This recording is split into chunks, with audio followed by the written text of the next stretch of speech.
Hello, my friends. It's so nice to see you tonight. This is Jeffrey Tucker from liberty.me. I'm so glad you could join me here. Tonight we're doing another episode of Liberty Classics and talking about great books in our tradition. This is a little bit of a strange night because actually I'm talking about a book by Henry Hazlitt. No, it is not Economics in One Lesson. It's a book that he wrote 25 years earlier, and it's not on economics as such, and it's not on politics as such. It's on self-improvement and individual psychology, lifestyle issues. But it has. I think he wrote it when he was about 22 years old or something. I think it appeared in 1922. Maybe he was a little bit older. And later he repudiated the book in embarrassment. He thought it was beneath him. Actually, I think it's a wonderful book. Now, I have to caution you that I haven't read a lot of pop psychology, so I don't really know this literature that well. But I found tremendous insight in Hazlitt's exposition, and I have a hard time believing that other authors reached this level of sophistication that he really did in his understanding of the human mind, human decision making, and how to manage your life better. The name of the book is The Way to Willpower. I got it online. It's on Liberty.me. You can download it. I got it online by, I think this was an occasion where I happened to borrow the book through interlibrary loan and got it from, I don't know, some far-flung place, and sent it over to the scanner, got it scanned. Of course, it's in the public domain, but it wasn't online. It was hard to get, hard to find. I mean, this book didn't have a big printing. And like I say, Henry Hazlitt sort of more or less repudiated it. So it never got reprinted again, I don't think. I'm certain of that, actually. It never got reprinted again, which is too bad because it's actually a wonderful book. There's a strange way in which the book actually it follows the same model of Economics in One Lesson. Do you remember in Economics in One Lesson, he lays out economics. He says, good economics consists of following not just the effects on one person, but on all people, on all groups, not just one group, but all groups, and not just in the short term, but long term. That's the lesson from Economics in One Lesson.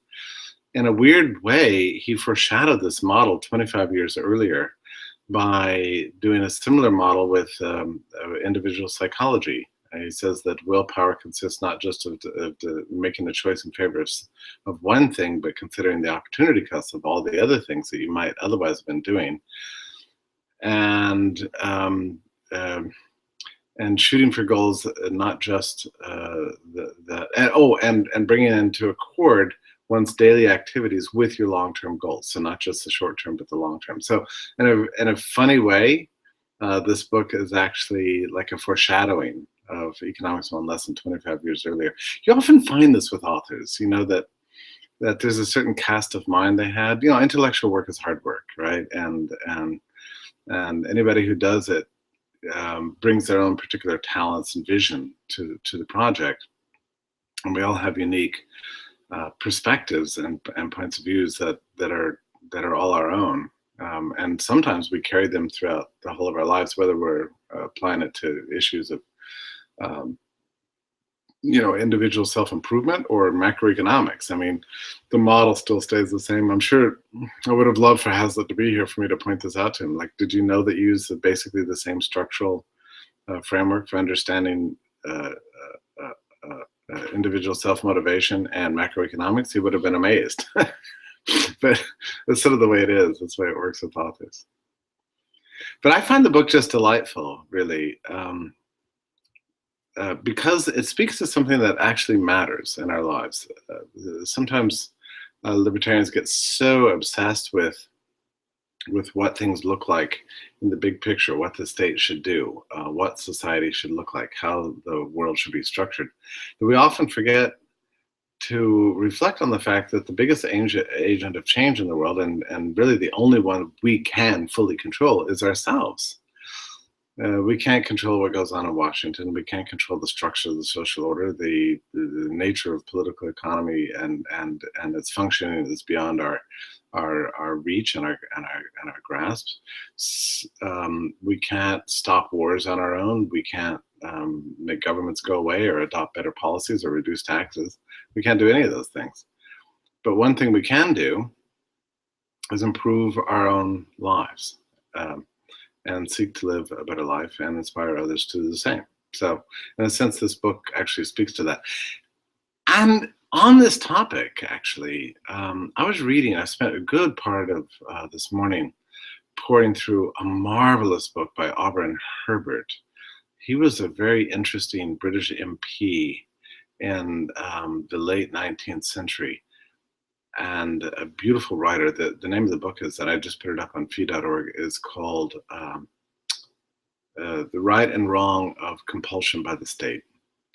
And I mean, I feel like in reading him that I've truly found my muse. I mean,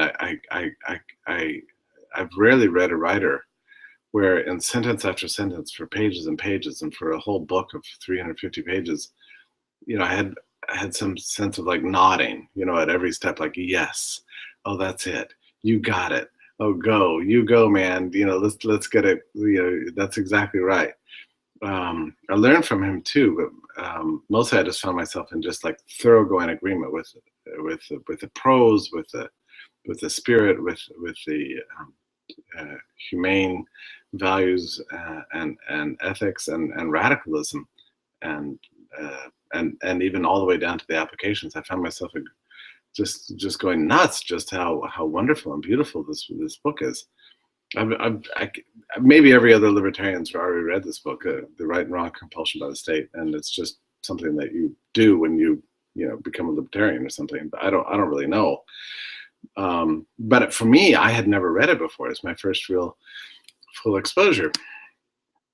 So it was really exciting to encounter this book for the first time. But at some point, I wish I should have found this quote for you.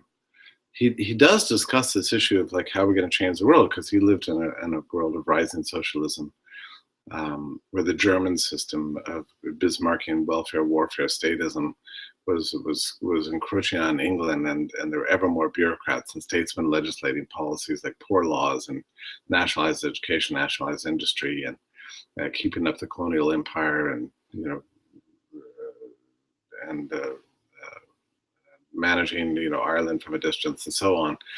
And it was a sort of a grim time for individual liberty, especially old-fashioned Englishmen who look back to the age of laissez-faire. So he condemned it all, in the course of the book. But there's this one sentence he says near the end. He's like, "Well, what are we going to do about this? What's up to you?" And he says, basically, strive to live the best, freest, most wonderful, virtuous life you possibly can, never expecting anything from others that they don't want to give you, or giving to anybody under compulsion. That just to live a life without compulsion, to live a life of voluntarism and free choice is the best way to change the world. And that was really a beautiful thing. It inspired me very much when I read that, because I thought, it's not funny that 120 years later, Liberty.me gets founded with that explicit idea in mind, that the best pathway towards freedom is improving your own life. There's very little we can do about the system of government under which we live. We can decry it. We can scream. We can blog about it. We can post memes on Facebook, write our congressman, all the rest of it. In the end, we don't really have the power to change the system. The system will be changed from the inside, from the bottom up, starting in our own lives. And so, as libertarians, you could actually argue that our primary obligation is not just to be right on the issues, but to reform our own lives and the world in which we live, to accord as much as possible with the ideals of freedom, which can be done. It takes creativity, but it can be done. So, back to the book by Hazlitt, 1922. He sets out to write a kind of self-help manual for how to live a better life, how to achieve your goals, how to get from here to there. And it's filled with all sorts of practical advice. I mean, I think it's tremendously insightful. I mean, I'm sad that Henry Hazlitt ever backed away from it, because I think it's really, really good. So let me see if I can share some of the insights with you from this book.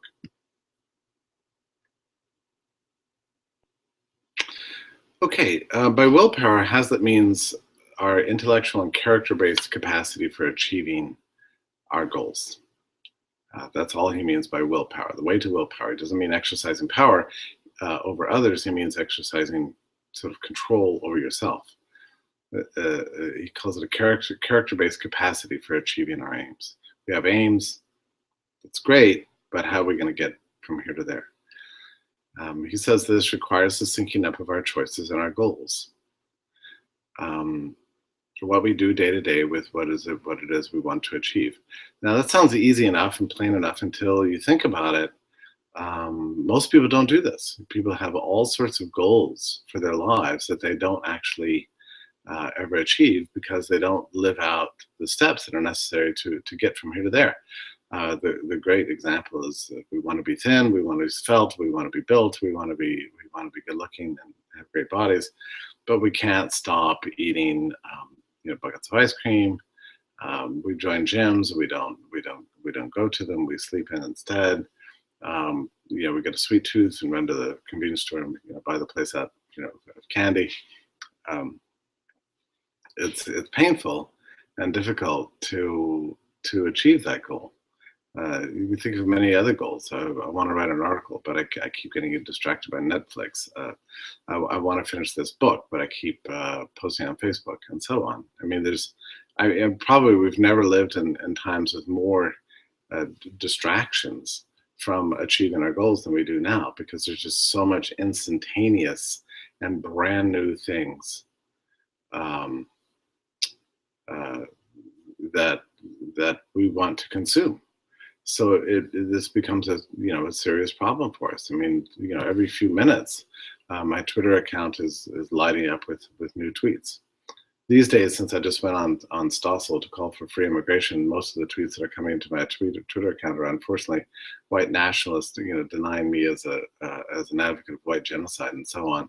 I mean, I don't wish my life on you. I mean, it's actually, I mean, look, it's not a problem to ban Twitter accounts, but that doesn't take any time at all. But it's just depressing. It's just depressing to be hammered by tweets like that. Anyway, yeah. So that's a distraction. Everything is a distraction to us these days, and that's sort of the goal of internet commerce, is to take you away from doing the thing that you're supposed to be doing, or that you want to do, or that your goal is, and get you involved in things that really have nothing to do with your goal. I mean, that's the whole purpose of internet commerce, is to get your attention and grab you away from other things. There's a book I've been trying to read recently.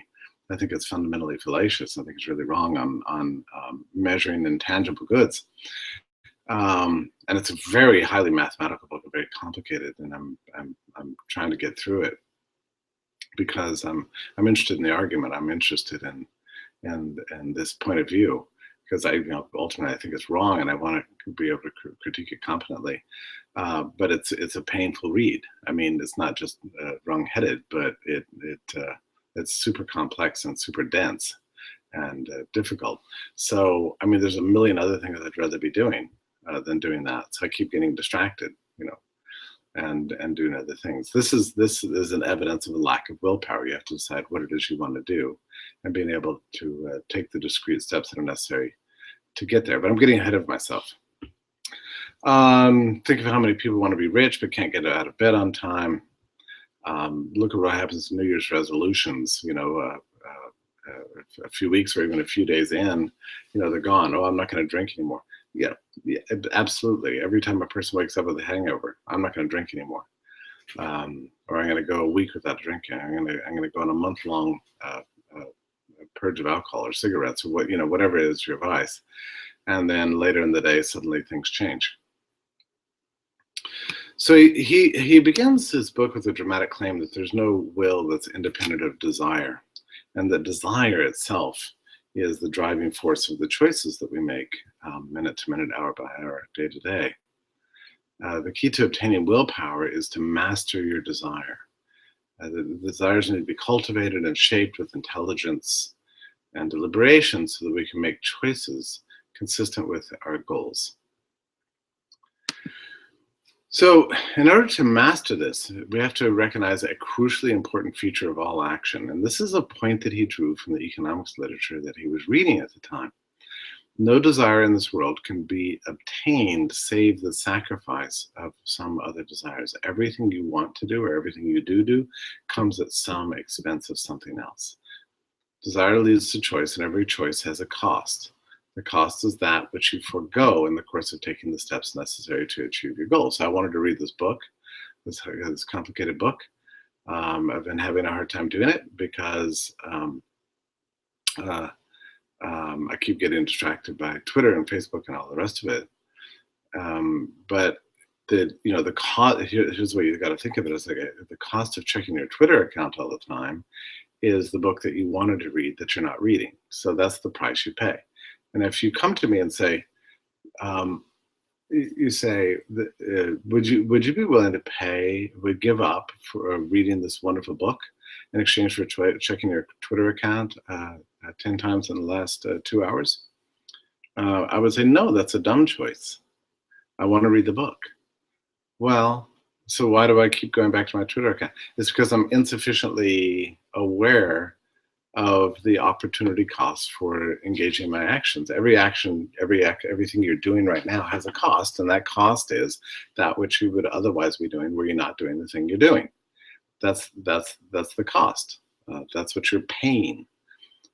Anytime you take a nap instead of going running, you're spending, in a sense, your health in exchange for which you get a sort of a lazy Sunday afternoon, and so on. So this is the opportunity cost idea. He got it from reading his economics literature, and he realized that a lot of people's lack of self-control, lack of self-discipline, and willpower, as he puts it, really comes down to their inability to have proper cognition of the reality of opportunity cost. People think they can do everything and anything they want. It's not true.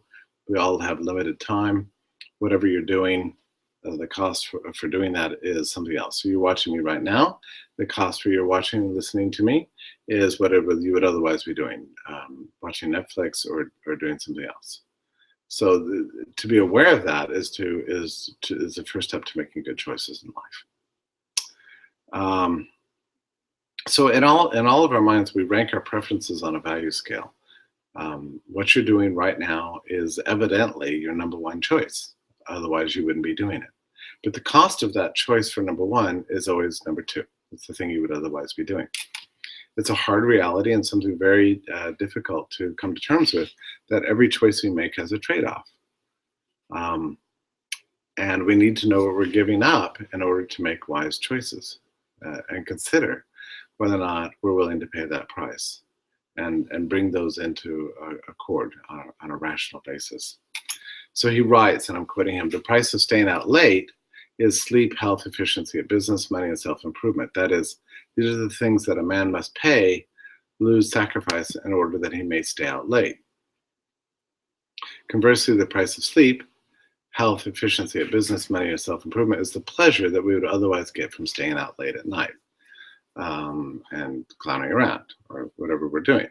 So, and there's nothing wrong with either choice you make, so long as you are aware of the realities that staying out late comes at the expense of sleep and efficiency, the next day at work.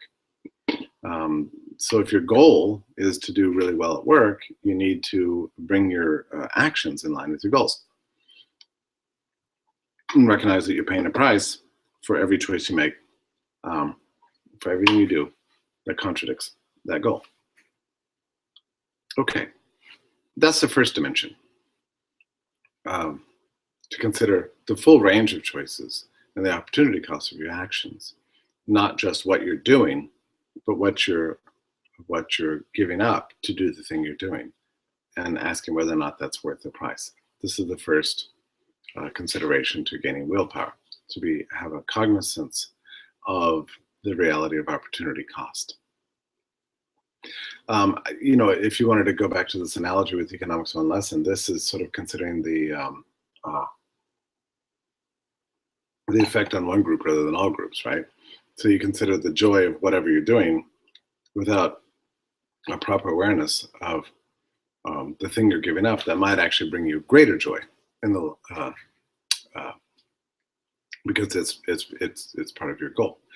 The second dimension involves time. most of all of our goals in life are connected to something remote in time. We want to read the classics and travel the world, obtain professional success, finish school.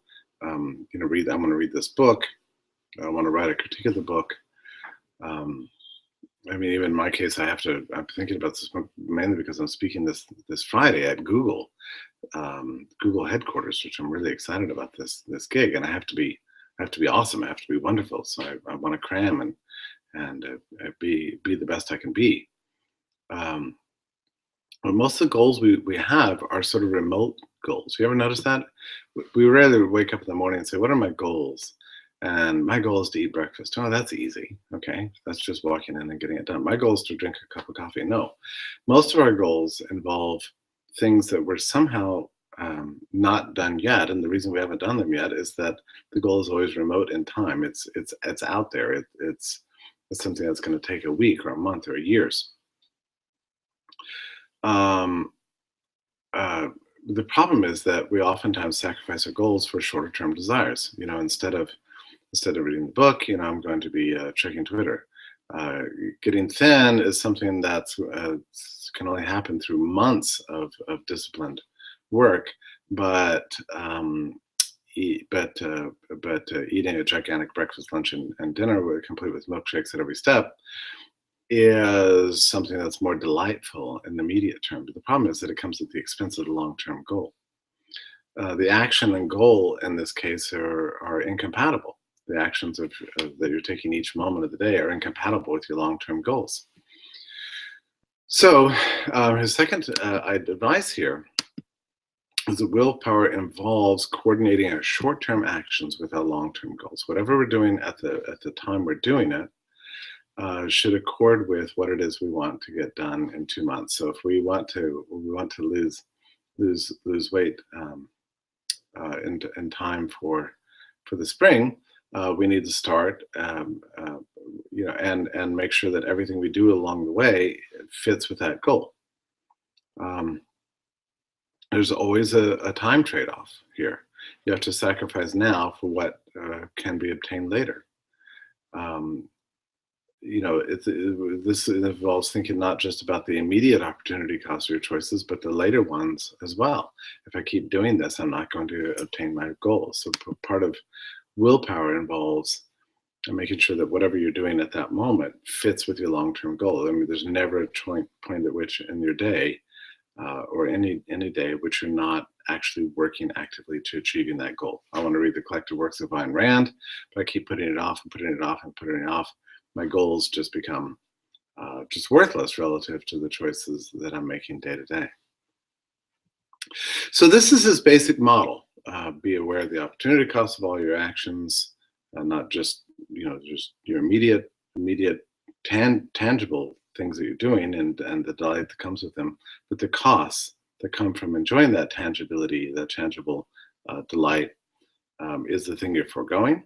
Okay, that's number one. Number two is to always be aware that whatever you do in the short term must accord with your long-term goals. And there's no sense in having a long-term goal that you're not working every day to achieve. And this is what basically subverts all willpower. And he's right about this. I mean, as soon as I read this, I thought, well, of course, that's exactly it. People always have big goals for their lives. The problem comes in actually living day to day to achieve those goals. And the problem in trying to live every day to achieve those goals is that we're not quite aware of the opportunity costs of our actions. We tend to waste tons of time doing things that are incompatible with our goals, and we're weirdly sort of unaware of it. So having presented this basic model, Hazlitt goes ahead and gives a series of pieces of discrete pieces of advice for how to get from here to there. First, he says we need to be very careful about forming our goals, the goals that we have in mind. It's a stupid idea for me, for example, to have a goal of getting younger. I'm not going to get younger. That's not going to happen. That's a dumb goal. It's unobtainable, right? So whatever your goal is, it has to be sort of obtainable. He says you should never form goals in the midst of regret.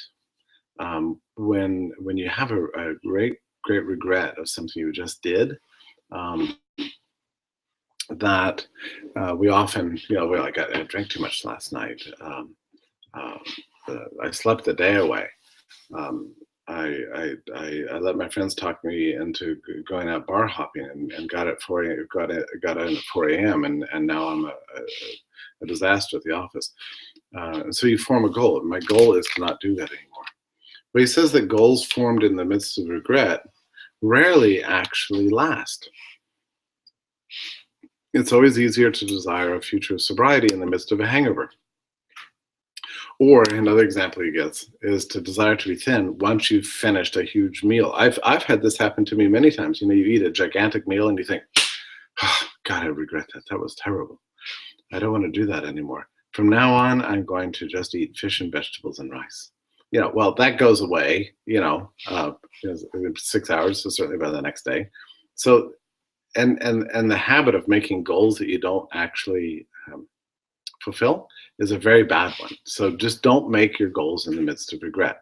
But if something bad happens to you, just say, well, that was stupid, and move on. If you decide to have a goal of getting thin or going to bed early or whatever, make that not in the midst of your sense of regret, but once that feeling of that overwhelming feeling of having made a mistake sort of passes, then you can make a more rational judgment about it. Hazlitt further advises not to make lots of different resolutions. You should make very few resolutions for your life, and you should never make them out of disgust or passion, but rather resolutions should be realizable and rational, with careful thought. Never forget that obtaining goals involves giving up easier paths instead of choosing the more difficult route. And when you're forming your goals, you should always consider the price of your ambitions and never make the price too high. People, I remember as a kid, I used to get these comic books that always advertised that I could look like Charles Atlas, I'm looking at this muscular, amazing man, and the comic book, my goal is to become like that. I spend the money thinking that I can just sort of buy that look. And it's preposterous. That's not a realizable and rational goal. We shouldn't make too many resolutions. We should make just a handful so that they're really achievable and never out of disgust or out of passion, but out of rationality. And never make the price too high. The price of studying is giving up a night of partying. The price of professional accomplishment might be to go easy on the drink or forgo Netflix or whatever. These are reasonable sacrifices, things that are obtainable through discrete choices that are not so painful they can actually be achieved. The price must be payable, or else your ambition to achieve the goal actually dies. So Hazlitt examines how our habits are really important to our self-mastery and achieving goals. So that's how you achieve goals. Well, how do you achieve the goal? He says that habit is the most important thing. We all have habits that save us time and resources, how we tie our shoes, how we shave, how we put on our clothes. Work, too, can become a habit in the best possible way if we handle it right, but only through nonstop repetition. I once knew a man who hated the fact that he wasted the early mornings, all his early mornings, reading the newspaper rather than growing wiser. So he made a goal a general goal was to become wiser. The discrete steps he would do was to read Greek, the Bible in Greek every morning, or read Shakespeare and examine words and look them up in the Oxford English Dictionary and that sort of thing. He's a very old-fashioned guy. And so his way to achieve that was to develop a habit that every morning he would get up and do this. And he would do it every day without exception. And he did it. And the more he did it, the more he just began to love it. And that habit just began to define his life. I wrote an article recently for LifeSet about getting in shape. This is we all want to get in shape, right? The problem is we don't have the habits that lead to us getting into shape. So the point is just to apply it, the Hazlitt's ideas here. Make your resolutions small and achievable, be aware of the cost, and build in habits that help you achieve them. And the habit I've developed is that I get up every morning and do exercises right in my own domestic environment. And I do this, and the way I force myself to do it is that I make um, taking a shower and drinking a cup of coffee the reward I get for doing, 30 squats, 30 push-ups, 10 pull-ups, whatever it is, your workout goals, and you do it every day. Then it becomes your habit, and then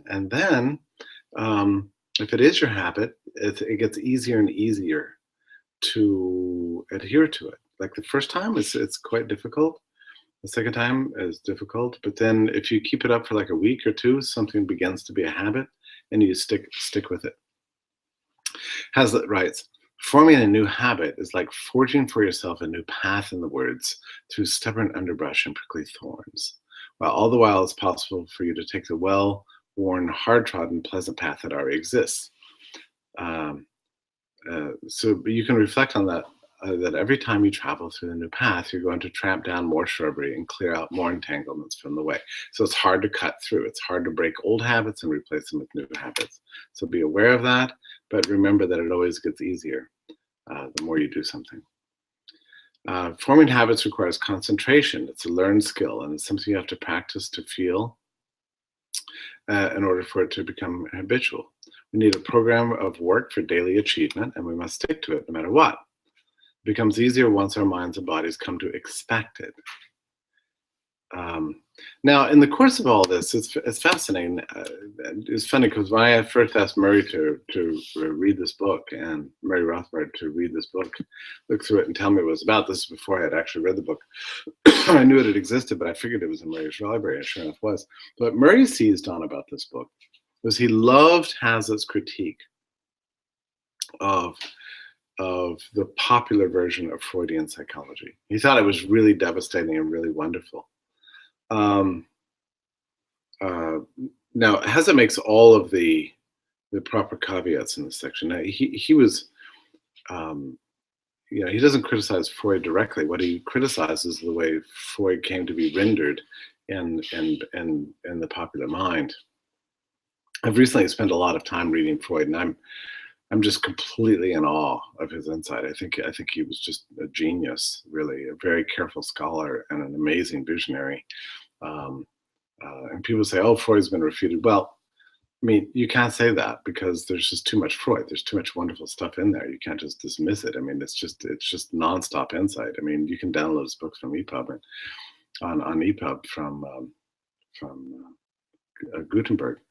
And find some great stuff on group psychology and the history of the totem, and just there's a tremendous amount of insight. But nonetheless, in the 1920s, when Hazlitt was writing this book, all of Freud came to be rendered as a theory of the subconscious. And that's not entirely inaccurate. I mean, Freud did innovate this realm of the subconscious. The realm of the subconscious is something that is very interesting. It was something that had never been thought of really so explicitly. In the past, it was always assumed that all behavior was either a choice that we are setting out to make, and therefore informed by moral considerations, or it was completely involuntary and in that sense dictated by biological reality. What Freud did was carve out a kind of a third option, which is that we have in us a subconscious that informs our choices that we're not entirely aware of and sometimes can't entirely control. But it's not rooted in a kind of physical malady. So it's a third type of thing.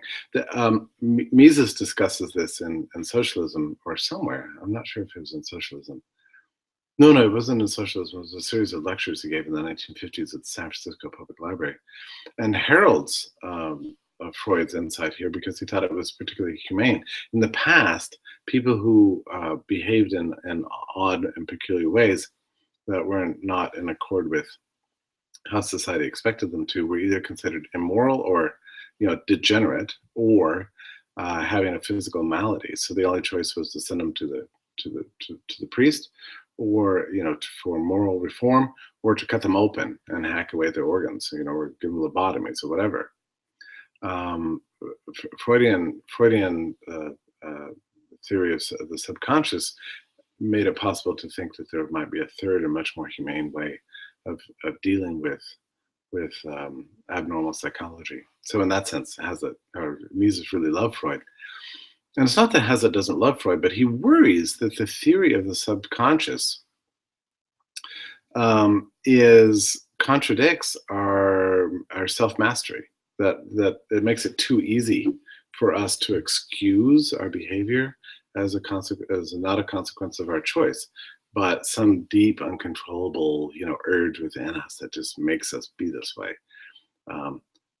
Wrongly understood, Freudian psychology can be used as a kind of an excuse for a lack of self-mastery and self-control. So we began to come to believe that we're hopelessly victimized by our subconscious. What am I going to do? This stuff's too deep for me to control. It's just something that has to happen. And Hazlitt says that this is only true if we come to believe it's true. I mean, if the subconscious is truly subconscious, right, we can't actually be conscious of it. So to be conscious of our subconscious is sort of a contradiction at some level, especially if we're conscious of it to the point that we're actually blaming our subconscious for our lack of self-mastery and self-control. Hazlitt goes further to say that we actually have more mental resources than we're aware of. We so often limit ourselves. I believe this. Starting Liberty.me was truly the hardest thing I've ever done in my entire life. I feel like I'm a hard worker. I feel like I've achieved many things. But when you're faced with something like a startup that asks of you, 2, 3, 5, 10 times, 20 times the amount of mental, physical, and intellectual resources, a level of stamina you've never thought you could ever provide to a project, which is what Liberty.me required of me. It's an awesome thing. You suddenly discover new resources that are inside of you. You didn't know were there. The mind is a very, very powerful thing. And I think it's generally true as a cliche. It says that we only use a tiny fraction of it. That we all have more resources. We can always apply ourselves more than we currently are. Hazlitt talks about this in popular language, the idea of a second wind or a third wind. He says that they really do exist, but we have to push hard to release them. He says that a major part of finding those new resources within ourselves comes down to whether or not it's something we really like to do. He tells funny stories about, the man who his wife wants him to beat the carpets, but he's too exhausted to do it.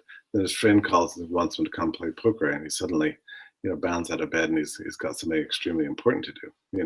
The difference is that we somehow lack the energy to do the things we don't want to do, and then we find the energy to do the things that we do want to do. So how do we deal with this? Hazlitt has the answer. His answer is that we have to fall in love with work. This is how great geniuses and great artists do amazing things with their lives. They come to treat work as play. For example, they never worry about working too much. Or being too dedicated to their vocations.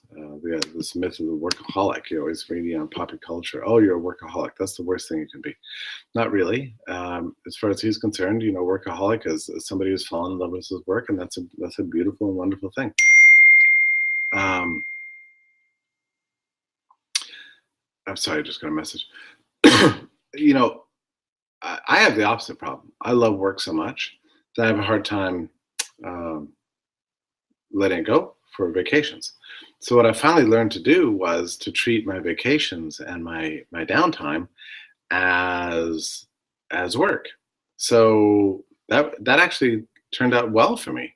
So if I had to do a vacation, um, like Christmas or Easter or Thanksgiving and that kind of thing, or just the usual 2 weeks here or there, I always found it really painful and difficult, and until I learned to treat all time off from work as itself work. So I would throw myself into vacationing as if it were a job. That's a little bit of a mind game, but it did work for me. It was fantastic. It actually, and I always have to remember, like consciously, to treat all things I do as work, and then I just love everything I do because I love work so much. Um, Hazlitt concludes with a beautiful sort of warning that that in the course of life, whether it's learning new things or doing new things or undertaking new activities or deploying newfound willpower, having gone through these steps that he's talking about, that we should never forget the importance of moral courage. Moral courage is essential to our lives because it's the easiest thing in the world to kind of stick to the routine, to go along with what other people are doing, to only think the thoughts that other people say you should think, to not think a new way, to not embark upon a new and radical path. That's always the easiest thing to do. To depart from that path requires a kind of a courage, the virtue to step out on your own and stick by your convictions. And I'll close here my discussion of Hazlitt's book with this quote: "One must have the courage to go where the mind leads, no matter how startling the conclusion, how shattering, how much it may hurt oneself or a particular class, no matter how unfashionable or how obnoxious it may seem at first. It may require the courage to stand against the whole world. Great is the man who has that courage, for he has indeed achieved willpower." So Hazlitt ends on a kind of a moral message. Um, there is no willpower outside, a dedicated moral courage. Very beautiful message. I mean, Hazlitt himself exercised it in his life.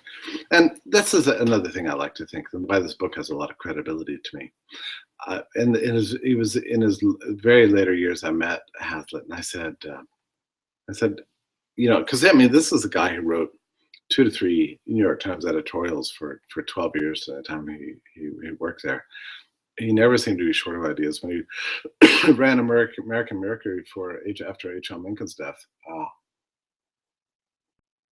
he never stopped turning out copy. When he worked for the New York Sun in the 1920s, it was amazing. When he worked for The Nation in the 1930s, he never stopped writing book reviews. He was a literary editor. I mean, this guy just worked so hard all of his life. Just, I mean, if you put all of the words he wrote together into volumes, I'm sure it would be a shelf of books, 4 feet wide, maybe 5 feet wide. Collected works, probably 30 volumes or something. It's just, or 50 volumes or something. The guy was unbelievable. In addition to writing a full-scale critique of Keynes and publishing a collection of the Stoics, Economics of Money Lesson was nothing for him. It took him 10 days. He had an awesome work ethic, awesome. And I asked him, I said, Mr. Hazlitt, was there ever a time in your life when you got writer's block? And he said, writer's block? He said, how could I have writer's block? I was a writer. I didn't have writer's block ever because that's what my job was. It's just like if you're a bicyclist, and that's your sport, then you don't get the bicycle block. You just keep pedaling. And so that's why he looked at it. He just never stopped writing. Newsweek, Los Angeles Times, the Freeman. This guy was an amazing man. Incredible productivity. One of the things I really like about him as a writer, and I try to think of this way too. Don't think of writing as taking something out of you. Think of it as just something you do. When you finish an article, think about your next article, and push it out. And then when you're done with that one, think about your next article and push it out. And never stop doing that. Don't think of it as like, don't put laurel leaves on your head and congratulate yourself, or think of yourself as having been sucked dry. There's an endless font of ideas in your mind. You should have confidence in that. You have to believe that, or else you will run out of ideas. If you think there's a scarcity and a shortage of work time, workspace in your body and in your mind, yeah, it'll be a self-fulfilling prophecy. But if you remember that ideas are infinite, they're flowing like a river, they never stop, and your job is just to push the keys and get them out there, then you never stop writing, and never look back with a sense of wow, what an awesome accomplishment. Now I'm exhausted. Now I'm going to take a break. No, forget it. Whatever you've done in the past, forget it. It's done. It's over. Think about what you're going to do in the future, and never stop working. Never feel yourself to be exhausted. The first thought, this is one of my, I love this book because it sort of accords with a lot of things that I think. Some years ago, I noticed it became very common for people to always say, I'm tired. Oh, I'm so tired. I'm tired. How are you? I'm really tired. Wow, am I tired? I'm tired. Yeah, have you heard this? People say this all the time. Once you become aware of it, how many people say that they're tired all the time? It's actually annoying. How often? Maybe you say it. I don't know. I blocked those two words from my vocabulary. I never say I'm tired, because the instant you say it, even the phrase itself makes you tired. If you stop saying it, maybe you won't be tired.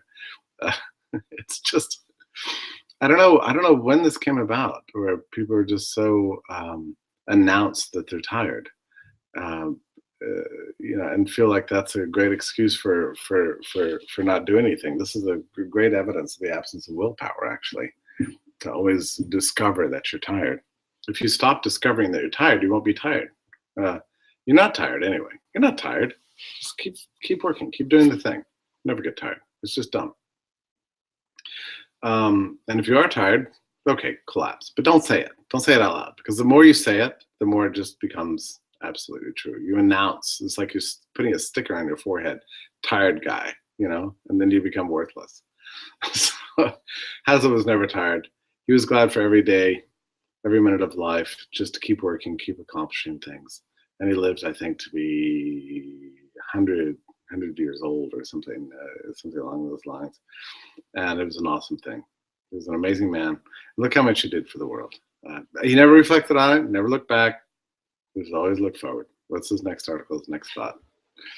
There's something about that, there's something awesome about that kind of what used to be called a work ethic, really. And this book is a great tribute to the work ethic and why it's the very essence of life: accomplishing things, doing things, making valuable things, creating value, using all of your mental and intellectual, physical resources to be the best person you can be, being aware that you must always bring into line what you're doing right now with what your goals are, and to consider your goals in discrete steps, make sure they're achievable and they're not going to cost you too much. And remember that the cost of whatever you're doing right now is the thing you would otherwise be doing. And once you get the system worked out in your mind, and you have good goals and a good path to achieving those goals, then you have willpower, and your life begins to be awesome and epic, and you live a valuable and beautiful life. And that's the way Hazlitt tells the story. So I am sure there are thousands, if not tens of thousands, of other books that cover the same area as this book. But I don't know if that's true or not, because I'm not well read in this literature. But I love this book for that reason. First of all, it's by one of my favorite authors, one of my personal heroes, and he's speaking to me. He's speaking about a subject that really that matters, and so doing, he takes away, in a sense, the stigma of self-help books. People think that by buying a self-help book, it's like an admission that you're a shabby person. Not true. We all need life coaching. This book is an excellent manual for life coaching. There may be something better, I don't know, but I love this one. Uh, um, it delighted me, at every step. So good for Hazlitt. It was his second book to ever get published. I forget now what the first one was. Oh, his first one was about thinking as a science, which is also a wonderful book. Maybe we should cover that one some night. This is the second book and the one he wanted to forget about, but he's wrong. This is a great book. I asked Hazlitt what his best book was. He said his best book was his book on ethics. It's called Foundations of Morality. Well, this is also his least read book, right? And I said, what about Economics 1 Lesson? He said, that's my least favorite book. Authors themselves don't know. I mean, it's like me, my favorite book that I've ever put together is A Beautiful Anarchy. I love that book, but of course it's bourbon for breakfast that I guess I'll be known for the rest of my life. That authors oftentimes aren't the best judge of their own work. In any case, let me check the chat window now before I finish this off for the night.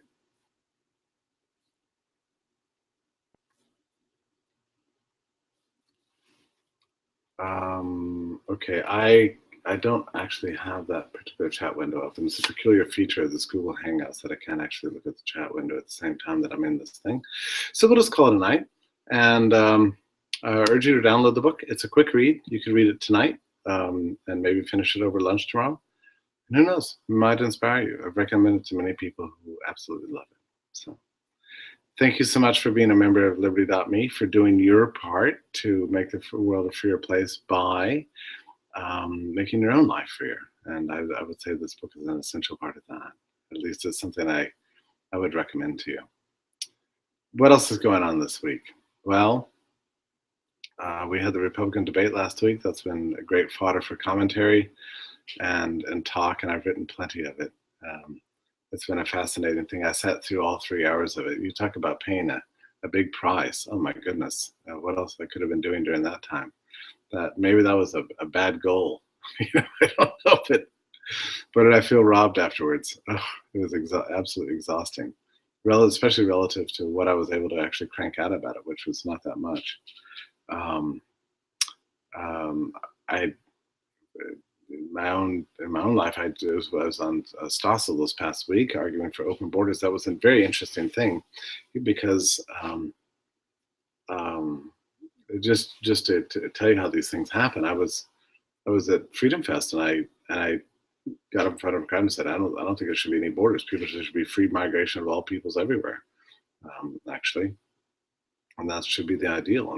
And we live in a time where the nation state is increasingly anachronistic. The original purpose of borders was to restrain the jurisdiction of the state, not to create prison states that kept everybody in and kept everybody out. I mean, this is no different from protectionism. It's a path to massive economic inefficiency. Well, my comments are at live comments at Freedom Fest was what got me invited on to Stossel. So I accepted the gig, and it was great for me because I was not all that well schooled on the subject. So I had to do like a crash course that lasted about a week on the subject of immigration and the particulars of U.S. immigration policy. And I learned all sorts of things I had no idea. I had no idea that immigration was virtually banned, and that this ban has led to a massive influx of illegals in the same sense that prohibition led to bootleggers. I mean, it's just what you expect. You can't seal the border. There's no chance of it. But if you look at the data of immigrants, you find that they receive less welfare. They're less criminally inclined. They start businesses at twice the rate of natives, and so on. And 95% of immigrant households have somebody working within them with a job. And I realized other things which I hadn't entirely thought about before, that immigration restrictions are a violation of two people's rights: the person who wants a job and the person who wants to hire the person who wants a job. And I finally concluded, I thought, my goodness, if you're having immigration controls, you're going to have a total state, because you can't easily discern the difference between immigrants and natives. So you have to investigate every business and indeed every household in America with a massive surveillance state to stop it. And that a consistent form of immigration control would necessarily lead to a totalitarian society. And and indeed we see that that's exactly what's happened in the U.S.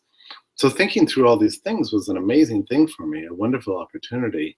And there's nothing like having to go on live television to talk in front of a live audience and broadcast all over the planet to impress upon you the importance of learning about a subject. So I threw myself into a subject that I think I had some ambiguity about in the past, or I was, I'd had a free immigration position at one point, and then I kind of shelved it, and I hadn't really thought that much about it. So I was grateful for this opportunity to learn that I hadn't really thought in depth about it. It's our minds are funny. We we decide what we want to think seriously about and what we just don't want to think about. And it takes, for lack of a better term, willpower to set out, or an incentive to set out and learn something completely new. So it was really an exciting intellectual journey for me. And I feel very convicted about the issue. People are urging me now to write a book about the subject, which I very well might. I feel like I've changed some minds. I know that I changed my own mind on the subject a little bit, or at least firmed up what I think was a nascent opinion I once had. So that was very exciting. This next week, I'm doing something that I never thought I would do, which is I'm going to Google headquarters and giving a speech, and I'm going to be talking about the economic challenge of commerce on the internet and what are the theoretical and practical implications of that. So I have to be awesome at that, to say the least. And then I'm very honored to be speaking at Silicon Valley at the Mises celebration, where I think I'm going to be talking about the relevance of Mises and his theories in a digital age. And I get to examine what Mises said about ideas and why they matter. So that's going to be a really fun evening. Really looking forward to that too. So that's my week. I hope you have a wonderful week. I look forward to seeing you. I think next Sunday I'll be back in time. So I look forward to visiting with you then.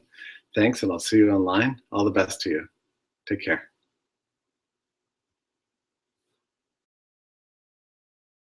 To accord as much as possible with the ideals of freedom, which can be done. It takes creativity, but it can be done. So back to the book by Hazlitt, 1922. He sets out to write a kind of self-help manual for how to live a better life, how to achieve your goals, how to get from here to there, and it's filled with all sorts of practical advice. I mean, I think it's tremendously insightful. I mean, I'm sad that Henry Hazlitt ever backed away from it, because I think it's really, really good. So let me see if I can share some of the insights with you from this book.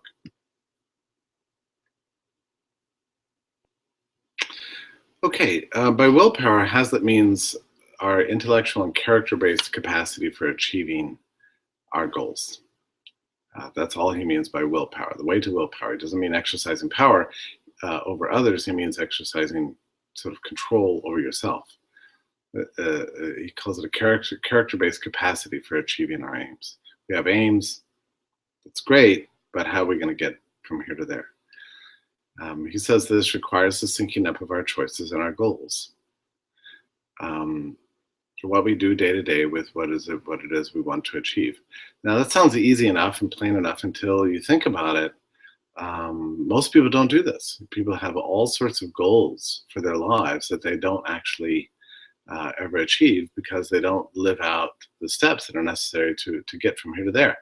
The great example is that we want to be thin, we want to be svelte, we want to be built, we want to be good looking and have great bodies, but we can't stop eating buckets of ice cream. We join gyms, we don't go to them, we sleep in instead. We get a sweet tooth and run to the convenience store and buy the place out of candy. It's painful and difficult to achieve that goal. You can think of many other goals. I want to write an article, but I keep getting distracted by Netflix. I want to finish this book, but I keep posting on Facebook and so on. I mean, probably we've never lived in times with more. It was really exciting to encounter this book for the first time. But at some point, I wish I should have found this quote for you. He does discuss this issue of like how we're going to change the world, because he lived in a world of rising socialism.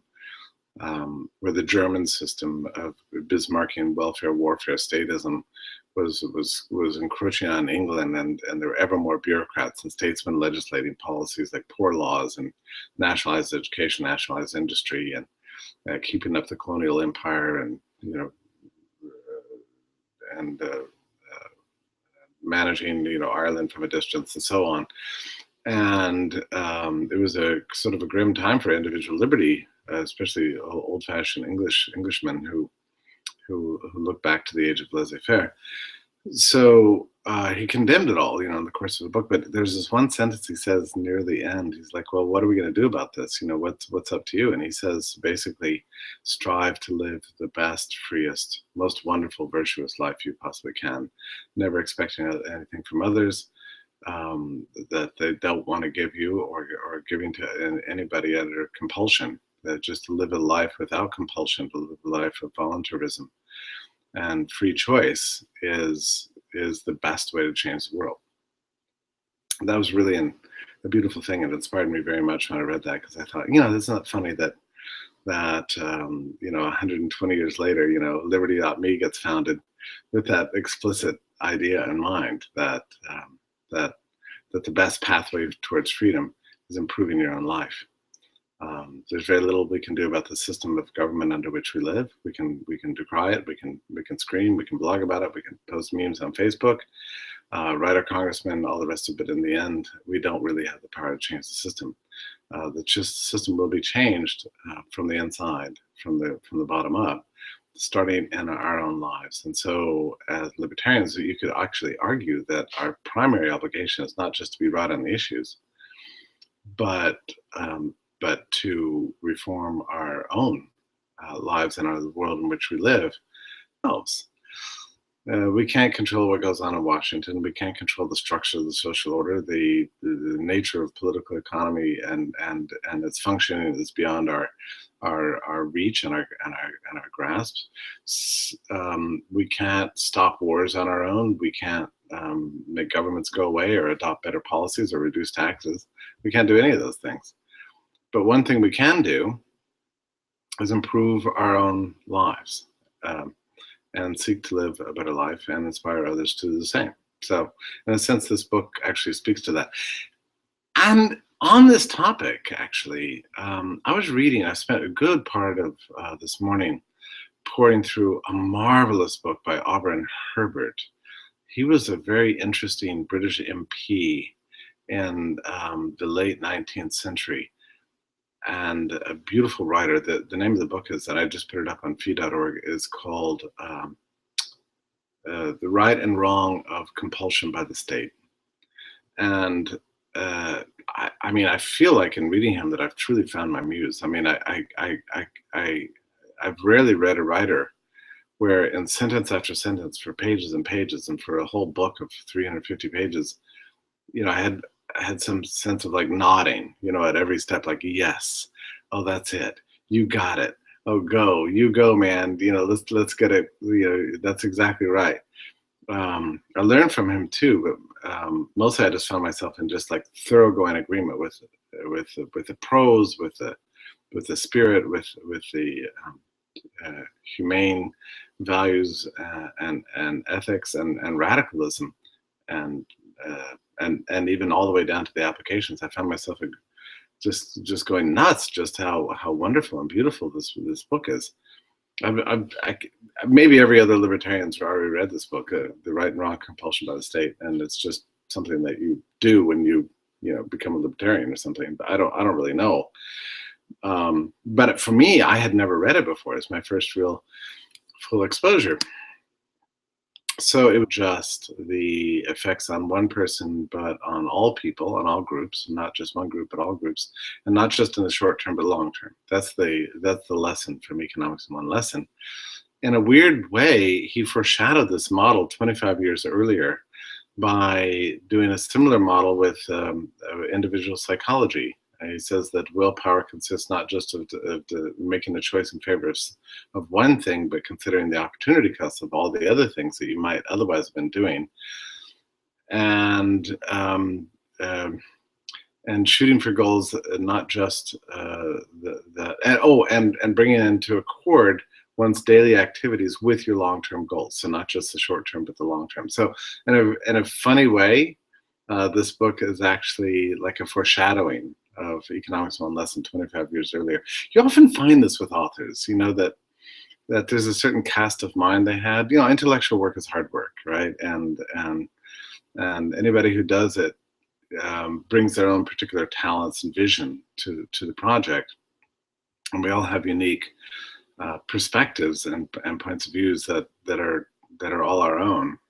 And sometimes we carry them throughout the whole of our lives, whether we're applying it to issues of individual self-improvement or macroeconomics. I mean, the model still stays the same. I'm sure I would have loved for Hazlitt to be here for me to point this out to him. Like, did you know that you use basically the same structural framework for understanding